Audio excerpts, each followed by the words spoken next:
Oh my gosh. What's up, everybody? Man, welcome back to another The Sermon Review is what we're calling this, right? I think so. The Sermon Review or just Sermon Review? Oh, the sermon review. The Sermon Sermon Review. Review. Gives it some Welcome power. back to The Sermon Review. Man, no, I just wanted to give you guys a shout out really quick.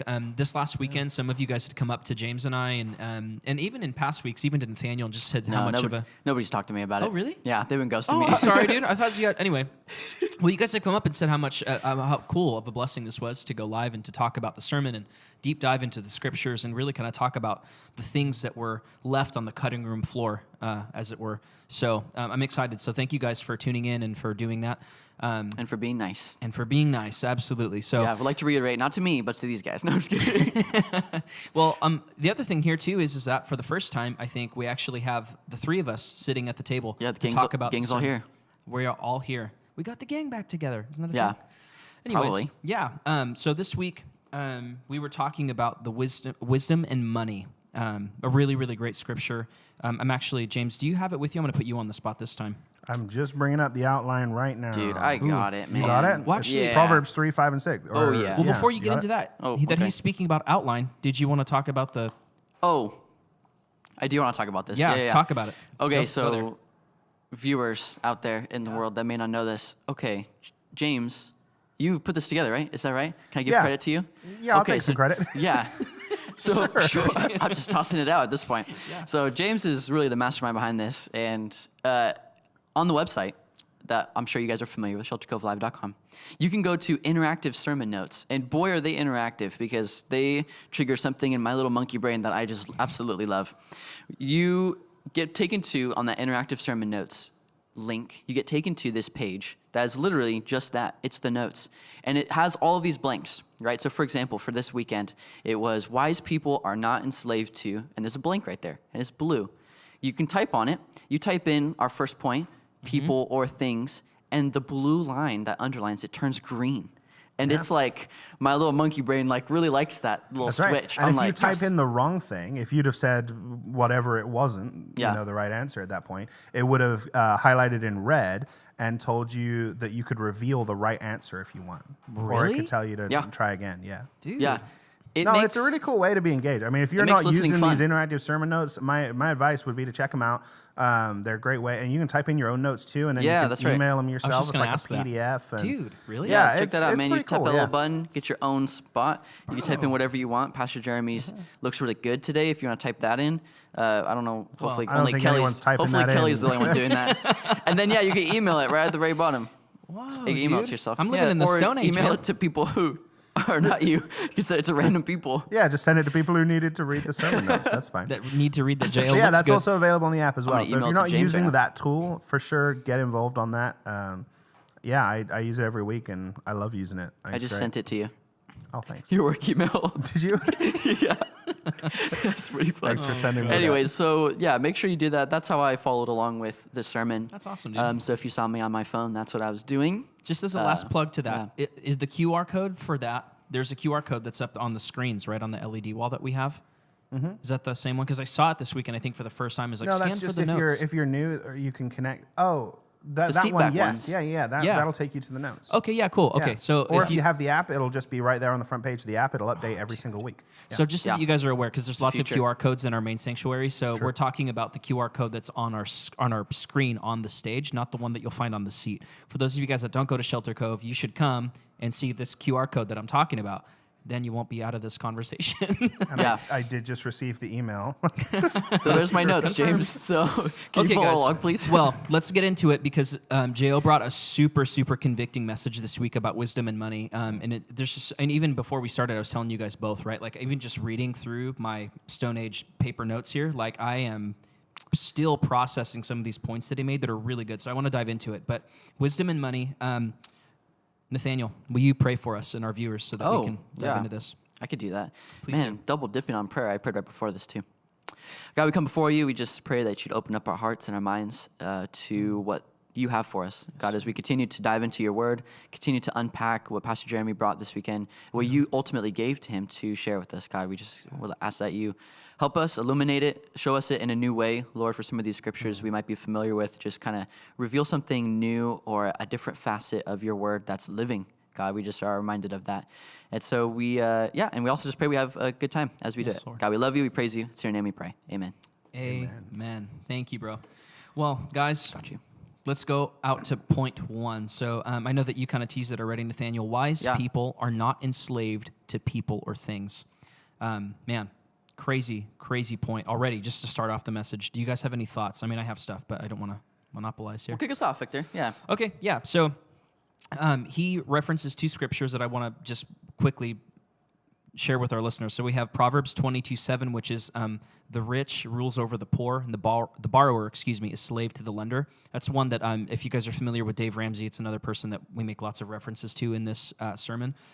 He uses this scripture a lot in a lot of his content, so that's super good and super pointed, right, especially for this topic. The next one that he has is Hebrews 13:5, which is to keep yourself from the love of money. And so we kind of dive into a little bit about how a lot of the times, some people will say, well, the root of all evil is money. Money's the root of all evil, but it's not that. It's the love of money that, gets you into this sort of messy situation. And so I think for me, this kind of gets us into a conversation about priority. Mm-hmm. Yeah, and so for me, that it was convicting, right? Is knowing like, okay, are my priorities set straight to where I understand that like God is above my money, and I'm not putting my trust in that. So that's kind of some of the things that I took away from that first point. Yeah. I love how practical, this kind of like for the whole message this past weekend. Like I like how practical it is. Like we, one of our values is generosity. And so we talk about it as often as we talk about our other values of things that are important to us. But I think beyond just a generosity kind of character trait, this is like super practical stuff. Like thinking about like Dave Ramsey, like he's very practical as much as he is biblically based, right? And so I thought I was really blessed by that. Some of the practicalities of this. It's not just maybe another sermon to kind of encourage us and spur us on to a generous heart, but it's really going to give us some good principles to live by. So that was just like one of my takeaways. For this first point, I mean, my mind instantly went to, besides these scriptures, like thinking about how Jesus says that we can't serve both God and money, and how like we can be serving money without even realizing it. And when we do that, we don't end up serving it. We end up being enslaved to it. It's something really cool. Like if you serve anything else other than God, I think you become enslaved to it. But when you serve God, like that relationship stays with that. So the passage I'm referencing is in Luke 16. Jesus, and I like how Luke writes it as opposed to the way Matthew writes it. Sorry, Matthew. Luke writes it in a really cool way. He says, this is starting in verse 10 of chapter 16. One who is faithful in a very little is also faithful in much, and one who is dishonest in a very little is also dishonest in much. If then you have not been faithful in the unrighteous wealth, who will entrust to you the true riches? And if you have not been faithful in that which is another's, who will give you that which is your own? No servant can serve two masters, for either he will hate the one and love the other, or he will be devoted to the one and despise the other. You cannot serve God and money. So I was just thinking about that. Like we have been entrusted, right? Like he writes here, if you have not been faithful in that which is another's, like ultimately it's God providing all of these things. And so we need to make sure we're faithful to serve him with it and not think of it as its own master in our lives, not to be enslaved to it. No, I think you make a really good point there. And two things that stood out to me that J.O. mentioned in this first point is that on the dollar bill, it says, "In God we trust." Mm-hmm. And he said specifically, he goes, it's almost as if it's there to serve as a reminder to us that even though this is the currency that we carry, our trust shouldn't be in this, but it should be in God, right? I thought that was really powerful. And then the second thing that really stuck with me too, that he said, it was almost like one of those one-liners that you're like, ooh, that wasn't in the notes. I'm going to write that down. It was, our trust is not in God, but in our bank account. Mm-hmm. That really hit me. I just think that it's so easy, I think, nowadays, right? It's all about money. And especially, inflation is just nuts. Everything is going up. Cost of living, cost of gas, cost of groceries, you name it. It's going up. And so Taco Bell. Hey, man. That's really hitting my budget. And that's saying something, that it's Taco Bell. Yeah. It's not even that, Hey, McDonald's changed their drinks from $1 to $1.29, and I almost had a heart attack. What? Yeah, that was a while ago. That was a bit ago. Yeah. Really? Listen, man, I think you got to know these things. You might be enslaved to Taco Bell. You got to know, man, wise people are not enslaved to people or things. I almost wore my Taco Bell shirt today. And of course, did you really? Yeah, which I do have one, by the way. Anyways, Humble flex. yeah, I think it's not a flex. Okay, sorry. there's something telling in the word enslaved here. And I think it's a powerful word, and it conjures up a lot of pretty vivid imagery. It's a strong word, right? The idea of enslaved. But I think it's absolutely accurate in that we become held in captivity under something. We become so tied to it and attached to it in terms of our identity, who we are on any given day is based on how secure we feel, based on how full our bank account is, or how well we're doing financially. And if you're letting your identity rise and fall based on those things, you're going to be a hot mess the majority of the time, because it will change. Even the value of the dollar, right? You think about the currency itself. You said the currency itself, in God we trust. Right. The reason being that currency itself fluctuates. Like I'm from England originally. You look at the pound versus the dollar right now, it's different than what it was 20 years ago. And that's because of where the dollar's moved and the trust in the currency has changed. And so are you going to put your trust, are you going to be enslaved to something that is so viscous and moving and ever changing? Or are you going to put your trust in something that is eternal, everlasting, steadfast, immovable? I think that's what it comes down to here. Are you putting your trust in the Lord, or is your trust in the security of money and riches and wealth? Dude, well said. Wow. Write it down. It might be the only good thing I say today. So. It won't be. I'll speak to that right now. Yeah, there you go. Yeah, I got you. I doubt it. Hey, we're talking about the sermon this weekend. It's not going to be the only good thing. Insights are unique in that way to each person, and that was a perfect example of that, dude. Seriously, super well said. The only pounds I'm familiar with is the scale, and that definitely fluctuates for me. Well, I'm familiar with that too. Yeah. So. Oh, gosh. Yeah. Nathaniel, take us into point number 2. I will happily do that. My phone's in battery saver. Oof. Okay. Ooh, got it. Point number 2 is wise people work hard.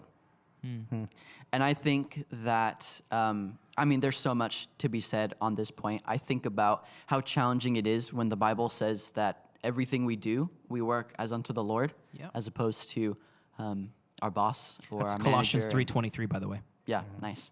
And so I think that's just such a challenging thing. Like for those of us who are in a role like this, like a pastoral role that we're in or a ministry role, like it's really easy for us to be like, oh yeah, ultimately our boss, just Pastor Jeremy Thiessen, but also like our boss is God, we're doing his work. But I think even more so when we are in the workplace, like when we're in the market, the public square, right?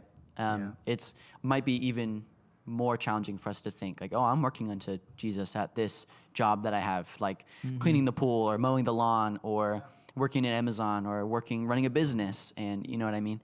And I think it's a challenging thing to think that way. I know that when I was at Target before this and I was just working that good old retail job, man, was it hard to remember that I was working as unto the Lord when my manager was being a punk and I didn't want to do something, or I had to, pretty much that. When I didn't want to do something, you didn't right? want to do something, but it was your manager that was the punk.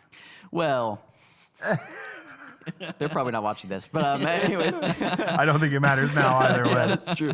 I hear you though, and Yeah. I think that a lot of people, and we can get down on a tangent on the theology of work. I think a lot of people will end up mistaking their work or their job for their calling. And what I mean by that is that you're called to be a minister of the gospel, whatever your job is. Yeah. And so for us, there's some weird crossover, right? Because we're on staff at a church, and so things are a little different for us. But you can work wherever. You can work, whether it's Target, Taco Bell, wherever you work at. You are called to be a minister of the gospel through the way that you do your work. And I think Pastor Jeremy was spot on the money here. I think if you Spot on the money. Spot on the money. Yep, Nice. Yep. Love it. I think that if you're working in the secular workplace, I think you should be different. You should be the standout person. You should be the hardest worker of the bunch, because your work, in and through your work, you're honoring God. Yeah. You're doing everything unto him. And you go back to, I think even Pastor Jeremy said this as well, the whole idea of in the garden, our first edict as humans was to work. And so obviously there's this idea of the way that we honor God through our work. And I want to encourage, there's probably somebody listening to this who's thinking, man, there's no way that my job honors God. And that might be true, but the way that you work in your job, that can honor God. Yeah. And that's up to you to make that choice. But I think so many people get confused with this idea between job and calling. Your calling, is whatever your job is. You're just to be a minister of the gospel while you do it. Yeah. No, I love that. For me, one of the things that stood out for wise people work hard, and I just wrote it down right now because you reminded me, but it's something that I hear a lot, I think, with other people is, and I put it down here, just really straightforward entitlement. I think a lot of people get into this crux where they're talking about like, well, I worked hard for this money. I don't even like my job. I don't like my boss. I earned this. Why now am I expected or asked to give 10%, any of it for that matter, to a church? Why? Everything that you do, and I know we talked about Colossians 3:23, which is you do everything unto the Lord, and that's fine. But everything that you do, you're able to do because the Lord has allowed you to do it. So really, everything that you own, everything that you work for, everything that you could ever like attain, is because God has allowed you to be there. And so in that, I mean, I know the biblical thing is 10%, right? It says it's a good starting place. It's 10% is just kind of, it's easy, it's doing that. Even if you go beyond, good for you. But everything, 100% of everything that you have in your life that is good, it comes from God. And so the 10%, I mean, what's 10%? And that's out of James 1 as well. Every good and perfect gift is from our Father above. Everything good in your life comes from God as it is. And so when you're giving, what helped me with this, I've always been a fairly, I would say up till a few years ago, I've been a cynical giver. I want to know where the money's going. Sure. I want to know, I will say with being at Shelter Cove, that's become a lot easier just because of how transparent we are with everything from a financial standpoint. But I was always very cynical as to where the money was going in my previous churches. I'm like, well, okay, but am I going to give to that? Because it's not going where I think it should be going. And I think in reality, there's kind of what helped me was the recognition that, man, I'm not giving out of what is mine. I'm giving back to God what's His. Yeah. That reframing that really helped me. Oh, okay. Well, then it doesn't matter at that point. Yeah. Not to mention, I mean, my granddad gave me some great advice as I was dealing with some of that stuff in previous churches. And he was able to say, well, listen, if you don't trust where the money's being spent, then why are you going to that church?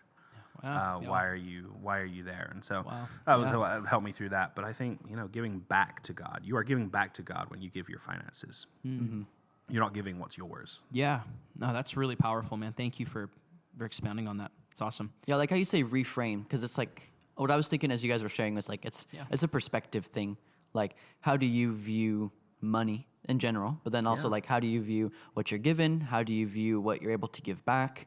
And like, I think that perspective is really what Proverbs is kind of driving at, is like, just for you to see the world the way that God sees it, to see everything, right? Like, we're going to get into our next point. We're looking at some people in particular, right? Like, how do we view them? Yeah. But also just for, how do we view money do we view it as a master? Do we view it as something that is our security, our trust? How do we view our work? And how do we see it? I think is really, really important. And that comes from just time spent. Like, I know how my wife sees the world because of the time I spend with her. And so, like, if you want to know how God sees the world, like, you need to spend time with Him. You need to be in His Word. And that's how you're going to get that perspective, ultimately. So I really like how you said that, kind of like the reframing. Yeah. That's awesome. James, will you take us into point 3? Yeah, so point 3 was wise people help the poor. A couple of the verses that Pastor Jeremy used here were Proverbs 14:21. Whoever despises his neighbor is a sinner, but blessed is he who is generous to the poor. Proverbs 22:9, the generous will themselves be blessed, for they share their food with the poor. And then Proverbs 28:27, those who give to the poor will lack nothing, but those who close their eyes to them receive many curses. There's always been in the Christian life the idea that the Christian, the follower of Jesus, should be engaged in meeting the needs of the poor in some way, shape, or form. Not everybody agrees necessarily on the best way to do that, but I think it's a common knowledge thing that we're to help the poor. And so to put some scripture to that was awesome. But to hear from Pastor Jeremy, one of the things that I found super valuable was just him talking about some of the things that maybe he did with his kids or what his dad did with him on how to instill that at a young age. And so I'm a new parent. My wife and I are, Hey-o. you know, Woo-woo. 5.5 months into having a kid. And obviously he's not there understanding any of this yet, but He's really good with money. Dean is crushing it Yeah, right now. he's really good with our money. He spends it well. But no, I'm thinking of the future. I'm like, how am I gonna instill in our son this idea of helping the poor? And Pastor Jeremy just rattled off some great things. The idea of, you know, he took his family down to like buy cheeseburgers and like give out to people, and with the point of having Jesus conversations, but just using that as a gateway. And I super love this point, and I think that sometimes we can get lost in the whole idea of church and of each other, and church can become quite an internal thing. Yeah. And we got to remember that people are going through stuff in every walk of life, and that's why I love that we have the Helping Hands thing that we do. Yeah. You know, a benevolence fund. We have our law enforcement benevolence fund. Yeah. There's things that we have here at the church that are in place to help. And so when we say wise people help the poor, I'm confident in saying that I think Shelter Cove is being wise in this area. But it challenged me on a personal level. Sure. Yeah. Something really stood out to me here as I was thinking about this morning on the way in. And I'm still, I don't know, I guess it kind of references the last point. Wise people work hard. Wise people help the poor. I think sometimes, for me personally, I can kind of confuse the two from being poor and being lazy. Like sometimes I see people and the first thing that goes into my head is like, and I'm sure it's probably happened to a majority of people too, and you see homeless people or people that are in need and you're like, man, just get a job, bro. Hope I'm not the only one. Like I'm showing my cards a little bit here. I hope I'm not the only one thinking that, right? You're driving down and you're like, man, why doesn't he just get a job? Like, why don't you just go and work? And I don't know. And I'm sure there's lots of other things that go into that I'm unaware of. I haven't had to deal with that, and I'm blessed to say that. But that was one of the things that crossed my mind this morning, is that poor people, wise people help the poor, not the lazies. And I don't know if there's a distinction that needs to be made there, but that was one of the thoughts that came to my head without really thinking all the way through. As we get further down into this sermon outline, this is more of the things that I haven't processed yet, as I was saying in the beginning, right? Like I'm still processing through. Exactly. Yeah. And it's not very well thought through, but that was one of the things that occurred to me. So, yeah. Yeah, I think my thought there is like, it's, what is my thought there? It was there. I think it's like the way you do it, right? Like I think there's really helpful ways to bless others, right? And then there's probably like not helpful ways to bless others. Like I'm thankful that my parents, like when I got out of high school and started like to be at community college, like they were very much like, hey, we're gonna help you out, like you can still stay with us and all that stuff, but like we're gonna start spurring you on to greater things, right? Like I knew at that point, like the relationship with my parents had changed to where like, okay, they're gonna be helping me because I'm just a poor broke boy, but at the same time they're gonna be spurring me on to greater things. So like they aren't content for me to just stay like a bum on their couch going to school, right?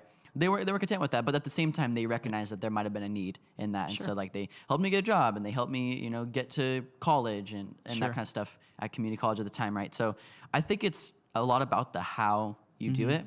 You know, thinking about like the context when this was going through was like they definitely had people who couldn't work, right? Like James talks about helping the widows and things like that. And so for them, it wasn't a matter of laziness as much as like they were just kind of down on their life circumstances, right? And so being able to bless people, and kind of we aren't always responsible for what people do with the blessings that we might extend to people, right? But our responsibility is to obey God when He writes. What are some of your thoughts about that, James? No, I don't know that I have much further to add there, other than to say, Vic, I appreciate your willingness to be raw and honest there. I'll stand right there with you. I've been in that spot of, you know, someone stood before me and they're clearly someone in crisis or in need in some way, shape, or form. Yeah. And my immediate thought has been, you know, okay, have you done everything to get yourself out of your current situation? Right. As if that was going to be a roadblock to my offering to help, you know. Okay, well, if you haven't done everything, then I'm not going to jump in.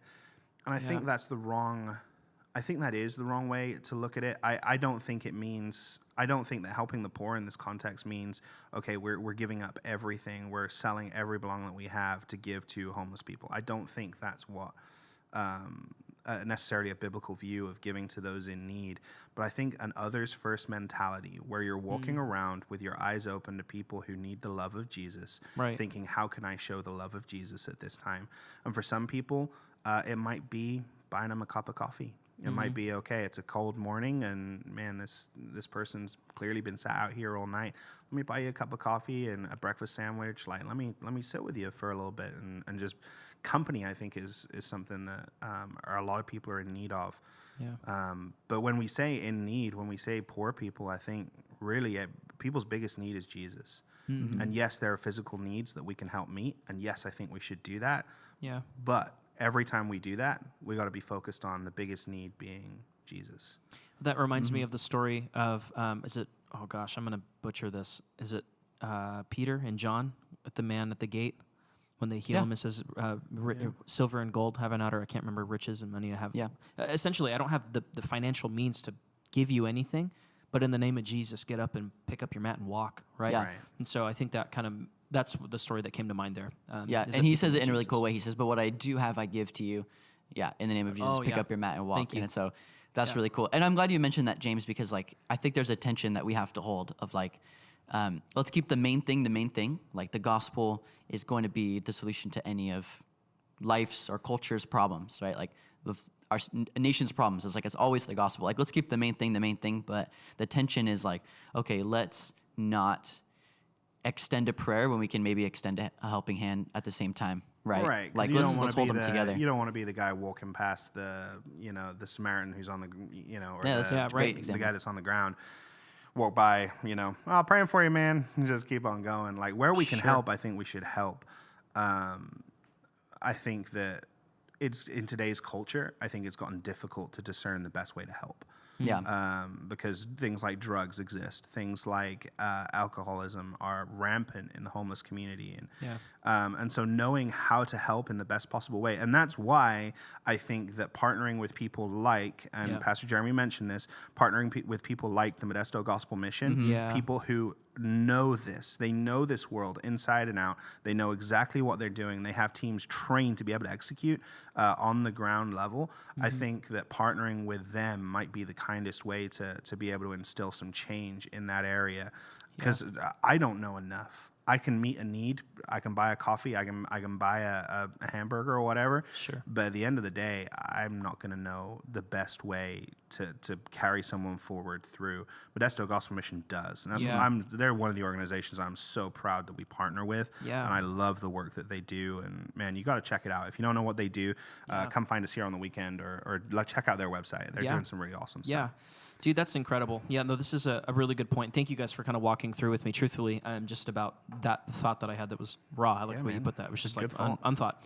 Point number 4. Let's go to the next one. Wise people honor God and put Him first. In this section, there's a couple things that Pastor Jeremy talked about that were really, really great. He references, he said the 7 different kind of characteristics of people who handle finances: the hoarder, the spender, the avoider, the hater, the manipulator, the show-off, and the giver. Is that 7? 1, 2, 3, Go ahead and 4, put in the 5, 6, comments 7. which one you are. No, I'm just kidding. Self-identified. No, I'm Yeah. just messing. So I thought that was really good, and there's lots of different descriptions that go with those. I didn't happen to write those down. I'm not sure if they're in the digital notes, but I didn't write them down. I have them. Do you? I want them. Yep. The hoarder, money gives me security. The spender, money gives me rewards.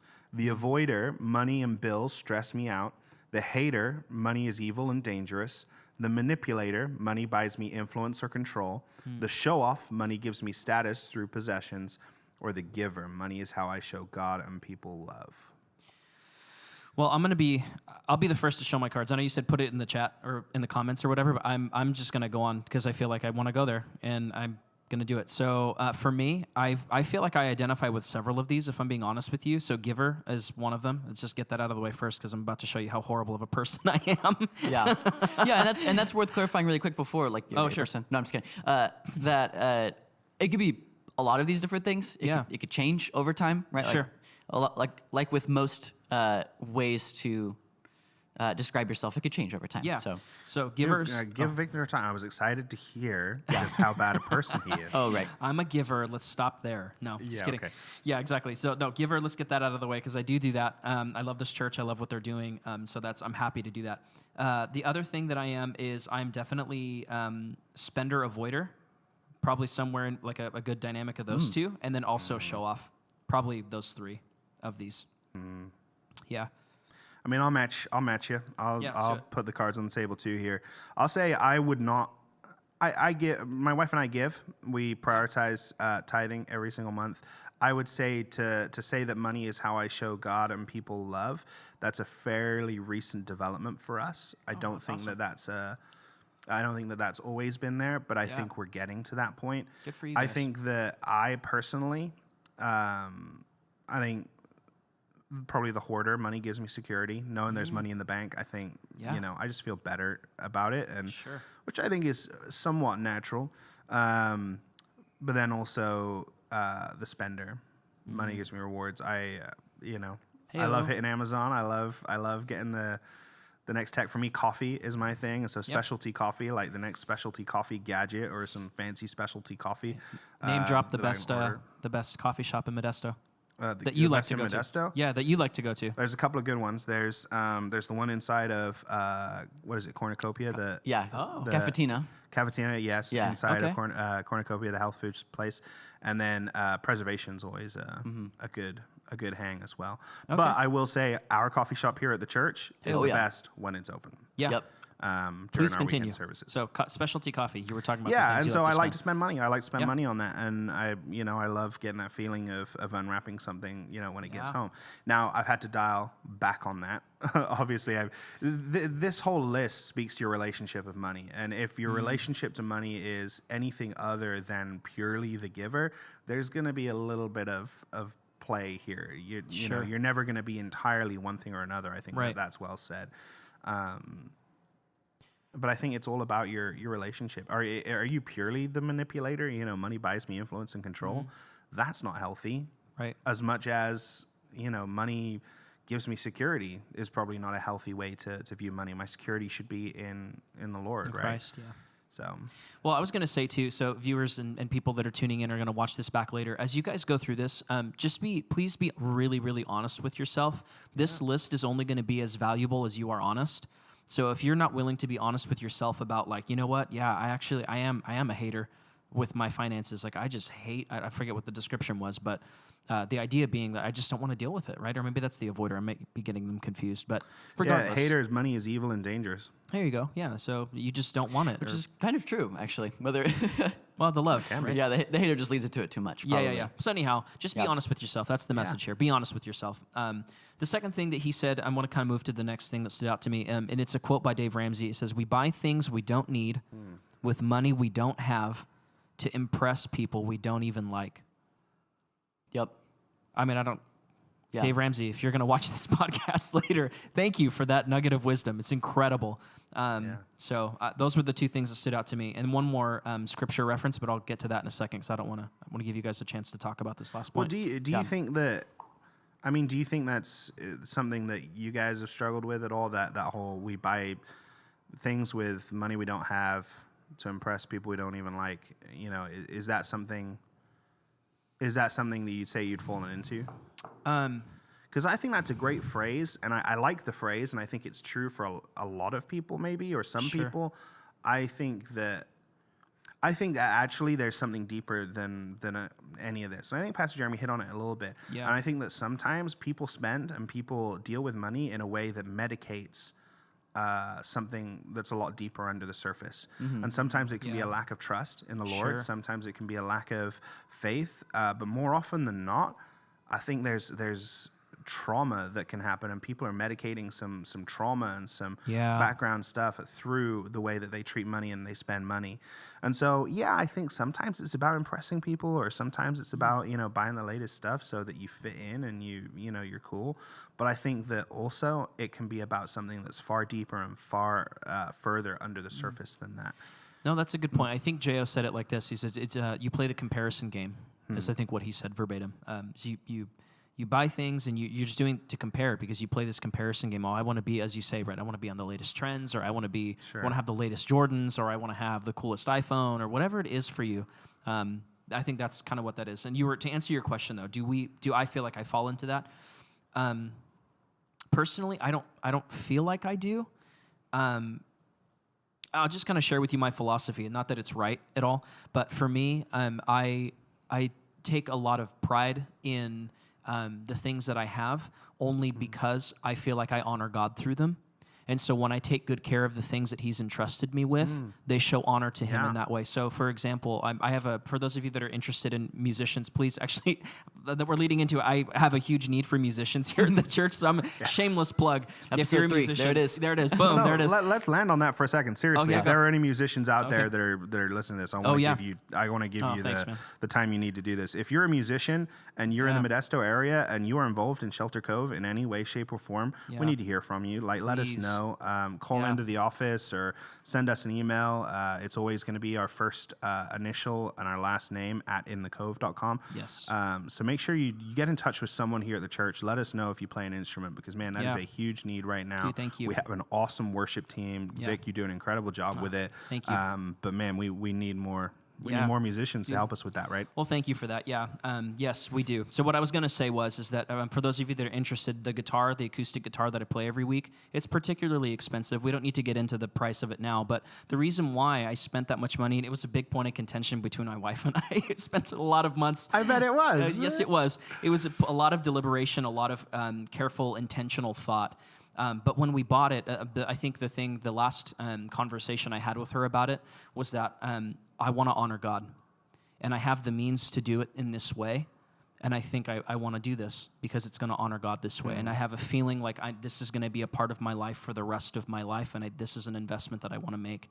And so every time I go and I play my guitar, I'm reminded that I spent this money not so that I could look cool, not so that it could sound super great, although it does, but it's so that I could honor him in the best way that I can. And I'm reminded, too, when they were rebuilding the temple, in the Old Testament, he went through excruciating detail to make sure that every single thing that they did was of the best quality because it was to honor the Lord. Yeah. So when we come back to we buy things we don't need with money we don't have to impress people we don't like, I don't know that I specifically identify with that specifically, only because when I do spend, it is a little bit bigger, but it's very intentional, and I come at it with a lot of forethought.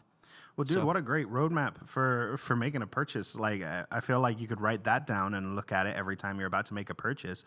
Will the Lord be honored through this purchase in some way, shape, or form? Yeah. That's probably a pretty good benchmark for making a larger purchase. Sure. It's not always going to apply, specifically, but it helps kind of reorient to where that money comes from that you can be considering this purchase. You know? I do want to say one more thing too, and I think it's Luke 18:25, and this is the story of the rich man. And so Jesus mentions it's easier for a camel to enter in through the eye of a needle than it is for a rich man to enter into heaven. I do want to say this disclaimer really quickly because I know that so often a lot of people you might be listening to this and you're like, well, I'm actually pretty well off. Does that mean I'm not gonna get in to the pearly gates? I'm not gonna get accepted. That's not what that means. I just wanted to let you know that just because you're rich, don't take from this that you're vilified. Yeah. We're not trying to make an enemy out of you. Like, God has blessed you to do that and to have that kind of equity. I guess that's probably an on-the-nose term for what we're talking about. But he's given you that place in life so that you can go and bless other people. Don't hoard that. There's something really unique and specific about how God has gifted you and how he's, just endowed you with that gift. And so make sure that you're putting that towards his honor and towards his glory. So that's all I wanted to say. I know that you flipped to it. Were you going to read it? I just wanted to track along with you. During it, yeah. 18:25. Yeah, that's right. You're kind of on the nose. He talks about, Jesus doesn't say like it's impossible. He just says it's difficult and it's easier for a camel. Like it is going to be hard when you have the means to not put your trust in it, right? And to keep your trust in God when you know that the bank account's good. And especially for me, like I didn't get a chance to share, and kind of awkward, but I'm definitely a hoarder for sure. Like I definitely like. Well, there you go. You shared. Yeah, I did. Whew. Boom. I don't have to like go back in and like comment on it. Like, hey guys, by the way, Glad we got that out of the way. I'm as humble as these guys. Look at me. Definitely like a hoarder, right? Like I know that there's been times where I've worked hard and it's like, okay, I could start to drift a little bit because of that. You know, there's something about being, there's something about if you don't have that wealth, the reliance on the Lord, it's almost easier to put your eyes on the Lord when there's not as much stuff around you, right? Sure. To kind of like direct your gaze, you know what I mean? Like in the missions work I've done, that's absolutely been my experience for people who don't have as much stuff. You know, it's easier for them to set their eyes and fix their gaze on Christ. Yeah. So I think you're spot on when you say, like, it doesn't mean you're a villain or it's impossible. It just means that, like, you have to be maybe more intentional, maybe. You have to work harder to put your trust in him. Sure. That's Yeah. point number 2, right? You have to work hard, not only physically, but spiritually. There's more work on you to make sure that you're relying on Christ in that way. No, that's a good point. I wanted to say, too, as I was in college, I was taking a philosophy course, and they were talking, I think it was Nietzsche, an atheist philosopher who said, Christianity is the religion of the poor. Mm-hmm. And I remember that haunted me, obviously still, right? I'm thinking about it to this day. And so because I was like, well, I'm not poor, right? There's a song, if let the poor say that I'm rich because of what the Lord has done for me. Mm-hmm. But in frame of that specific quote, I finally got to a place where I accepted that, if Christianity, if this religion is the religion of the poor, then let me be poor. Mm. If this is the religion of the broken, then let me be broken. Let me be the least. If it means that I can be in communion with Christ, then you can label me whatever you want to as long as I can be with him. You can call me poor, rich, loser, whatever. Then I'll take that title if that means that I can be with him forever. So yeah, I totally would have if Nietzsche ever said that to me, I would have Jesus juked him and been like, poor in spirit, let's go. Jesus and I do want to confirm it was Nietzsche. Was it? Yep. Yeah. Hey, there you go. The nihilist. Did I get the quote correct too? Yeah, it's pretty much there. Christianity is the type of religion that follows the thinking of slaves and poor people. That's what it is. That dude is the biggest bummer to probably have ever lived. Well, hey, but here, you don't know philosophy. He's a humongous bummer. Hold up, though. He's preaching, look, wise people are not enslaved, right? And so if it's slaves, like you were saying earlier, you're always slave to something, whether it's going to be your money or your vices, whatever they may be.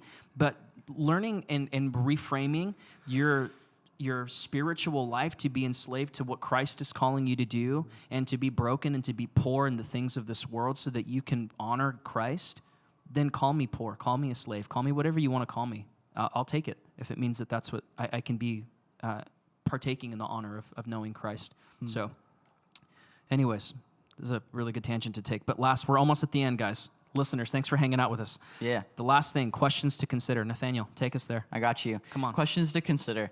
First one, where is your security and trust? Woo. That's the rub, right? That's man. important one to ask. And this is not only this is the question that all of us have to ask at the end of the day, right? Like we're gonna stand before Christ someday, and he's gonna be asking, like, all right, is your trust in me or not? Did you live life that way? Right. And so this is beyond the area of money, although it absolutely applies to it. Yeah. So that's the first question. Any thoughts on that one, or I could jump to question 2? My thought was, honestly, the first thing that bumped for me was mental health. And that's a whole rabbit hole that we could go down that I don't know that we have time to do today. But where is your security and trust? I feel like a lot of the bigger mental health emergencies are anxiety disorders. I feel like those are kind of on the rise. And so where is your security and trust? And so putting that filter on that point changed a ton of things for me. And again, we don't know we have time to dive into it the way that it deserves to be, but where's your security and trust? Let's just leave that there for now because I just feel like that's going to take a lot of time. So, yeah. Point number 2. Unless, James, you have anything, sorry. No, go ahead. Okay. What are 3 wise decisions you can make this week in the area of finances?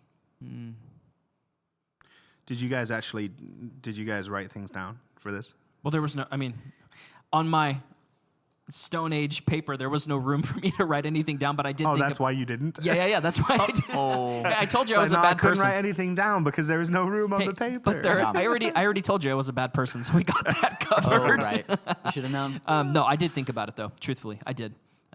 One of the things was coffee, actually, James. Oh, yeah? We're talking about things that you can give up sacrificially and financially. You know, like, hey, I could make lunch from home today instead of going out and getting a big old fancy lunch. I'm preaching to myself right now a little bit. As we're nearing the lunch hour, you're like, man, I'm starting to get hungry. But that was one of the things that I thought of. Was Starbucks. That was the first thing. Not that I'm particularly addicted. For those of you that know, I'm not addicted to coffee. I don't actually drink coffee.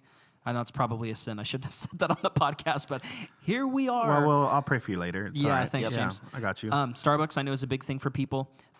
Believe it or not, actually, the other thing that came to mind just now was subscriptions. A lot of people have ghost subscriptions So where you just know that, like, well, actually, that's the point. You don't know. You don't know that they're there, but you've set them up at one point and they're just recurring. Yep. And they're taking money, you know? And so that's probably another thing that I was thinking about. And then eating out. Those were the three for me. Yeah. Yep. Eating out featured in my list as well. Yep. We've just been in a crazy season and it's busy and you know, it's been one of those things that it's easier when you get home at night just to be thinking, oh man, let's just order something or let me go pick something up. And that's not conducive to the budget. It's not going to help us be better givers. Yeah. So that was one thing on the list for us. Reassessing where the money's going. I don't know that we have a complete idea of our subscriptions. Right, to give, you know, piggyback off of that a little bit. Yeah. And so I think we need to go through and make sure we're aware of everything that's going on and probably some things that we need to cancel, truthfully. Can I add something there really quickly? Do. So my wife and I, Erica, I love you. If you're going to watch this back later, you're the best. She and I sat down one evening and we signed up for an app called Rocket Money. Have you guys heard of this before? Yeah. Yeah? We got ads for it. Yeah. So ads I skipped, but the 5 seconds I saw were pretty good. 100%. So let me tell you. This is one of those things that will like analyze your statement and tell you what the subscriptions are. Hear me out though. You can actually cancel them from within the Rocket Money app, so that you're not having to go to every single site and cancel them. That is kind of nuts. It actually really worked out for us really nicely. So they can give you the runaround. Yeah, honestly, they can. So it was really nice for us, and it worked out really well. So I know you might have seen ads for it through your Instagram or Facebook feeds. Well, and I had no idea that they sponsored the podcast. So use code Victor12. Oh my gosh, 12%. No! Don't do that. I was gonna say that we're not sponsored by them, but just a quick blush over the point that like there are things out there that exist to help you do exactly that so that you're not having to like dread the idea of like, man, now I got to go and remember passwords to get into these things and do all that. So anyway, that exists, but continue. So you're talking about subscriptions, eating out, and... Yeah, and I think the last one is probably just coffee. Reassessing our... No, it's not on the table. Reassessing how much we're currently giving. It's been a minute since we've looked at what our giving amount is. We've been at our tithe level for a little while. We're on the journey of generosity.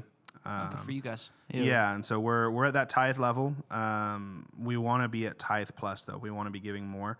And to be able to do that, there's probably some things, like you said, those subscriptions we got to shave. But I think we're probably, if we're being honest with ourselves, we're in a position where we could tithe plus. But we just haven't pulled the trigger yet. And we're probably living in a little bit of that comfortability rather than kind of seizing the moment in order to say, okay, sacrificial was the word you used. Yeah.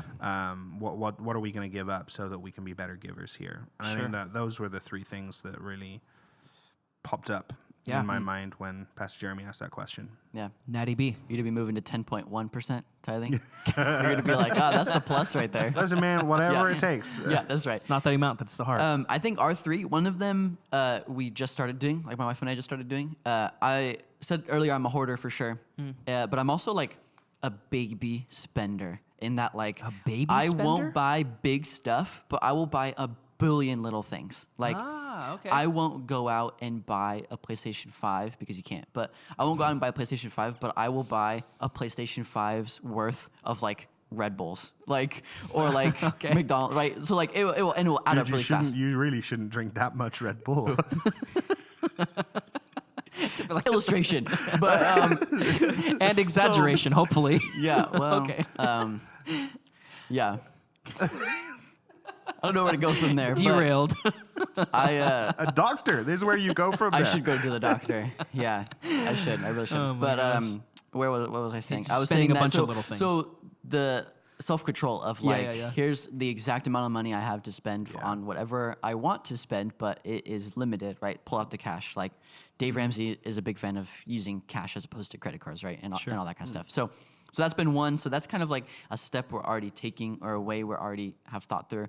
We Yeah. definitely want to go back and kind of like look at our giving as well. And something that's been on like my wife and my heart, I don't think I said that right, but like, is absolutely like giving back to this church, giving back to God through this church, because we absolutely believe in the mission and the vision, but also then kind of looking at, okay, who are some of our friends in the missions field that might be serving God that way, that we can, in addition to our local church giving, also support. And so we've been thinking about doing that for a while. I think we just got to sit down and do it. Yeah, sure. And then, we're also looking at kind of where our money is going and following a budget. We started off our marriage without a budget, just going crazy and not having thought of how we landed on those 7 types of people. And, my wife, who probably is a spender, and then me as a hoarder, like that mismatch and like no budget to help us with our guardrails, right? And so we, got to kind of button up some things here. So those are like kind of our 3 steps.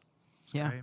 Dude, thank you for both of you, and I guess for just sharing your guys' heart and being honest, and being able to just, and we're people too. I think that's another thing I want to iterate through all this, right? Like, although we're on staff at a church, it doesn't mean that we have it all together. Like, we're still people that go through everyday things, that deal with everyday life. We have to drive down the same streets that you drive down. We have to go to the same places for lunch that you probably go to. We're still here experiencing the same things that you guys are. So, guys. Modesto. Hey, listen, wisdom and money.